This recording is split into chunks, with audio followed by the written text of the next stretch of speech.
They kicked me out with a voicemail. No warning, no conversation. Just my father's cold voice crackling through the speaker. "You're out of the business, Harper. Don't call back." And I didn't. I just replied with one word. Understood. "Hi, I'm Harper Lane, 33 years old, and until last year I was the operations lead at Lane and Vale Development, my family's real estate firm based in Savannah, Georgia. If you've ever been betrayed by your own family, share this story, leave a comment, and subscribe, because sometimes silence speaks louder than revenge." Let me tell you how it all went down. I was in my small rented duplex on the east side of town, sitting at the kitchen counter, the voicemail still playing on loop. My thumb hovered over the delete button. My eyes. Just 8 weeks earlier, I was in the glass boardroom overlooking the marshlands, pulling 12-hour days. I kept our coastal condo projects on track, cleaned up budget overages, smoothed investor nerves, and caught issues before they became lawsuits. I wasn't just involved, I was the one keeping everything from collapsing. But the second I opposed Dad's shady beachfront redevelopment deal, I was suddenly disloyal. And just like that, I was erased. On the same day I got pushed out, my older brother Brent was promoted to managing director. This is the same Brent who once panicked because he didn't know what a lien waiver was. The same Brent who used to text me, "Can you fix this before Dad sees it?" And now he's running the company? Sure. Mom never called. Just a text. "Hope you understand, it's for the best. Focus on yourself." Who? I missed birthdays. I skipped Christmas 3 years in a row.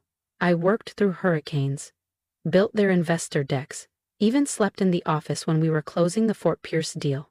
And now I was deleted like an old file. But I didn't scream. I didn't beg. I didn't fight. I went silent. Because they didn't know one thing. I had the receipts. I kept copies of everything. Every off-the-books payment. Every sketchy invoice. Every creative accounting trick they used to hide tax exposure. Not for revenge. At least, not at first. I kept them because I was always the one cleaning up their messes. And deep down, I knew I'd need protection someday. That night, I didn't open my laptop to ruin them. Not yet. Opened it to finally start what I'd put off for years, my own real estate analytics company. No Lane name, no family ties, just me, building quietly. For 14 months, I worked in the shadows. I coded during the day, pitched angel investors at night, and grew a platform that tracked real estate fraud in high-risk zones. Nobody knew I didn't even use LinkedIn. I was invisible. Until another voicemail came, but this time it wasn't from Dad.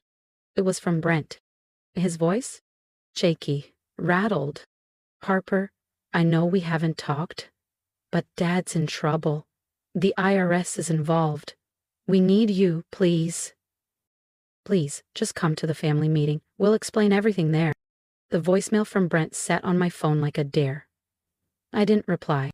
I didn't need to, because I already knew what was waiting. I walked into the meeting like a ghost no one expected to see again. The same conference room at Lane and Vale. Top floor, river-facing windows, still smelled like over-polished wood and desperation. They were all there. Dad at the head, except this time, he didn't stand. Mom pretending her teacup needed adjusting. Brent, fidgeting in the seat next to him, trying on that fake strained smile he always used when he was about to ask for something. No one spoke. I didn't either. I just walked to the far end of the table. Dad's old seat. The one he used to say I was too emotional to ever deserve. And I pulled it out. And I sat down. Silence cracked like ice between us. Finally, Brent cleared his throat. "Harper, there's been a situation." I raised one eyebrow. "A situation?" He looked down. Dad spoke, voice lower than I remembered. "We're being audited. The IRS flagged inconsistencies. They're going back 7 years. 7 years. 7 years of me covering for Brent's blown budgets. 7 years of adjusting numbers, cleaning timelines, smoothing over Dad's cash-stuffed side projects. 7 years of being their silent safety net, and they cut me loose like I was baggage. And now, they were drowning. And they wanted me to throw the life jacket. I didn't flinch. "You need my help?" I asked, arms resting lightly on the table. They both nodded, quick, almost desperate. I leaned forward, calm, measured. Why me? Brent's the managing director now. Isn't this his problem? Dad's jaw twitched. You know the system better than anyone. Oh, I know, I said, voice steady. I built it. The air conditioner clicked on, the only sound in the room. And Mom, voice soft. Harper, please, this isn't the time for grudges. Grudges. I remembered lying on a thrift store mattress in a half-furnished duplex, listening to that first voicemail over and over until my eyes burned. I remembered eating canned soup and instant ramen, too proud to call anyone for help. I remembered how fast they erased me, just because I told the truth. Now they wanted mercy? Help, I said slowly. I watched their faces shift, relief flooding in like sunlight through storm clouds. But there's a condition. Brent blinked. Anything. I nodded. I want full access to the books, past and present. Every ledger, every receipt, no redactions, no passwords. Dad's eyes narrowed. Why? I gave a soft smile. Because I don't fix messes for free anymore. I paused. Let that settle. I own what I clean. They looked at each other, nervous, cornered.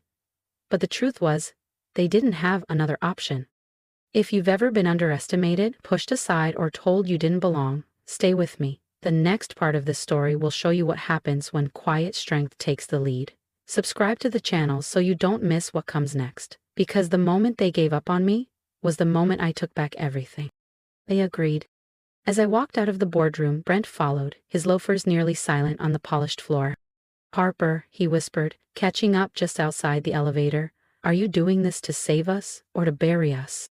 I looked him directly in the eye and said nothing, because honestly, even I wasn't sure anymore. The moment I got access to the internal files, everything began unraveling. There were millions missing, wired through a trail of shell companies registered in the Caribbean and Eastern Europe, buried under vague contractor fees and backdated consultant invoices. And guess whose name showed up on over half of them? Brent's. Not Dad's. Not the CFO. Just Brent. He had been quietly skimming profits for years, behind everyone's back, even Dad's. That's when it hit me. I wasn't kicked out because I disagreed with that shady redevelopment deal. I was kicked out because I got too close to something Brent didn't want me to see. He'd framed it like insubordination, like I was the weak link. And Dad, proud and blind as ever, bought it without question. Mom said nothing, because we don't tear the family apart. I didn't cry. I didn't I opened my laptop, clicked download all, and saved every document into a private folder titled Insurance. Then I opened a second folder. This one was called Rebuild. Because while they were busy setting the empire on fire, I had been quietly building something of my own. And the truth? My startup was already making 6 figures a month. Just last week, I'd signed 3 major commercial real estate contracts. One of them, this still makes me laugh, was with a luxury condo group that had just rejected Dad's proposal. I was quietly becoming a name in the same industry they claimed I was too soft for. But I stayed silent. Because the plan wasn't just to succeed. It was to succeed so completely, so visibly, that when I finally spoke, the echo would leave them breathless. And the opportunity came faster than I expected. Brent called again, 11:03 p.m. His voice was barely steady. They're freezing our accounts, he said. The audit team, they're asking about of Harper Lane Holdings. Is that you? I smiled. They're saying your company just submitted a buyout offer for 2 of our key assets, at half market price. He was right. I'd made the offer that morning because I knew they were desperate, and because I knew what those assets were really worth and how deeply leveraged they were. They're also asking, Brent said, if you're backing the firm that's been poaching our clients. He was unraveling. Harper, you can't do this. This is our family. You don't destroy your own family. That's when I finally spoke. You destroyed it, I said. The day you lied about me. The day you pushed me out and watched me fall. All I did, I paused, was understand. And then I hung up. Because the next morning, I was walking into that office again. But this time not as their employee. As the one holding the offer they couldn't afford to reject. But this time, I wasn't walking in as a daughter. I was walking in as the new owner.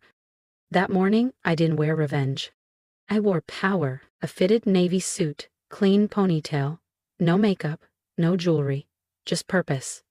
My heels clicked down the marble lobby floor of the same glass building where I used to take notes in the corner and pour coffee before meetings I ran in silence. But today, I wasn't there to assist. I was there to take over. The receptionist, new girl, maybe early 20s, froze as I approached.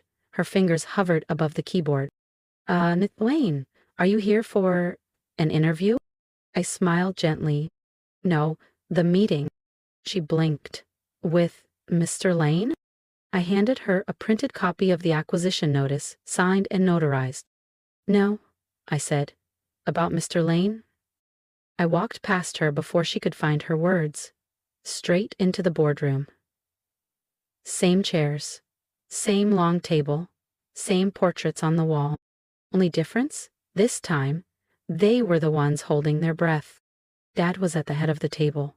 Red-faced, stiff, lips pressed into that disappointed scowl he used to wear like a badge.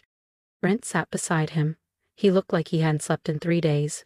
Mom kept her eyes fixed on the green of the table, hands folded like a statue. I placed the thick file in the center.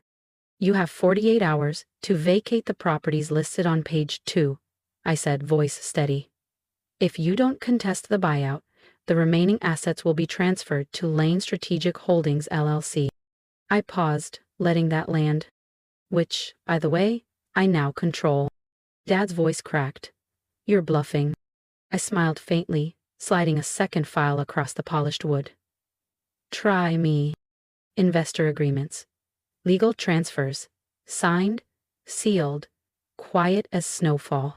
They'd been outmaneuvered. Legally. Quietly.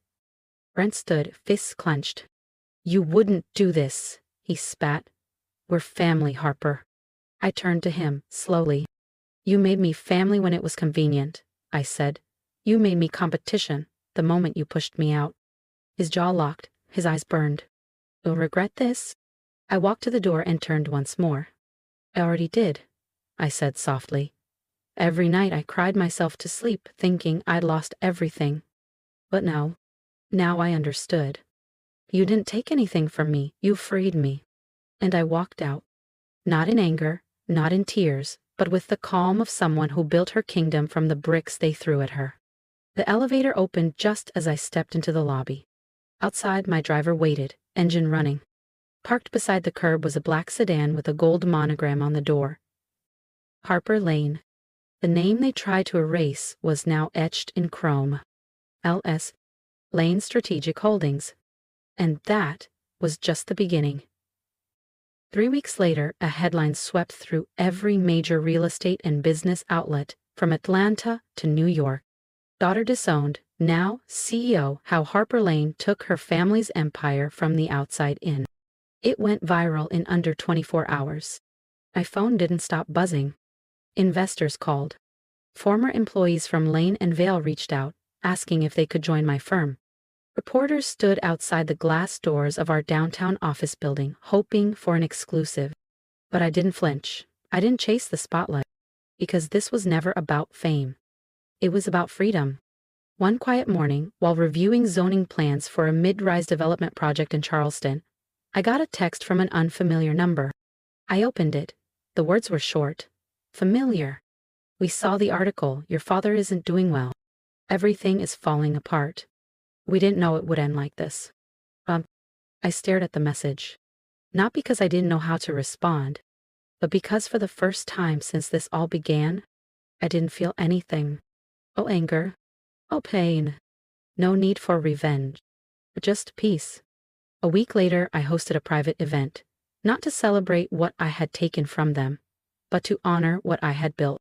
It was the launch of my nonprofit, the Rebuild Foundation, a resource for young women in business, those who had been pushed aside, underestimated, or dismissed by the very people they trusted, just like I was.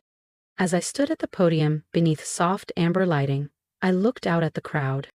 Mentors, colleagues, people who saw me not for my last name but for my vision. I was once told I didn't belong at the table, I said, voice steady, clear. So I built a bigger one? The room erupted in applause. Later that night, as guests trickled out under a warm southern breeze, I saw a familiar figure standing by the exit. Thinner. Quieter. Ren. He waited until I approached.